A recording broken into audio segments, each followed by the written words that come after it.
বেশিরভাগ মানুষই তাদের লক্ষ্য পূরণ করতে পারে না, কারণ তারা তাদের লক্ষ্য নিয়ে ঠিকমতো পরিকল্পনা করে না এবং নিজের ক্ষমতার উপর পুরোপুরি বিশ্বাস করে না। কিন্তু বিজয়ীরা এটা জানে যে তারা ঠিক কোথায় পৌঁছাতে চায় এবং কিভাবে পৌঁছাতে চায়। বড় সাফল্য অর্জনের জন্য শুধু কাজ করলেই হবে না, সাথে বড় স্বপ্নও দেখতে হবে। পরিকল্পনার সাথে দৃঢ় বিশ্বাস থাকতে হবে।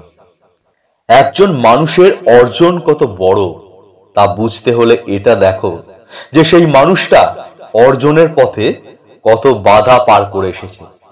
সৃষ্টিকর্তার কাছে সেই ধনীরা সব থেকে প্রিয় যারা ধনী হওয়ার পরও গরিবের মতো বিনয়ী।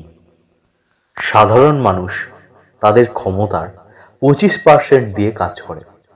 যদি তারা 50%-এর বেশি কাজে লাগায়, পৃথিবী তাদের সামনে স্যালুট করে।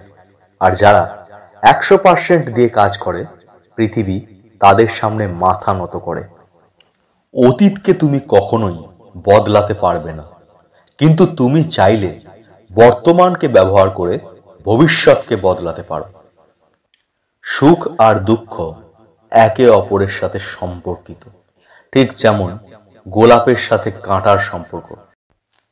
নেই বলতে কিছু নেই, যা আছে তাই দিয়েই শুরু করো।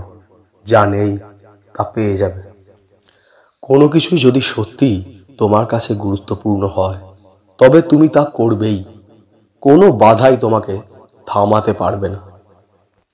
সফল হতে চাইলে তোমার সামনে আসা সব চ্যালেঞ্জগুলোর মোকাবিলা করতে হবে। বেছে বেছে চ্যালেঞ্জ নেওয়া যাবে না। যতক্ষণ আমি শ্বাস নিচ্ছি, আমি চেষ্টা করে যাব, কারণ এখন আমি সাফল্যের সবচেয়ে বড় উপায়টি জানি। আমি যদি যথেষ্ট চেষ্টা করি তো আমি জিতবই।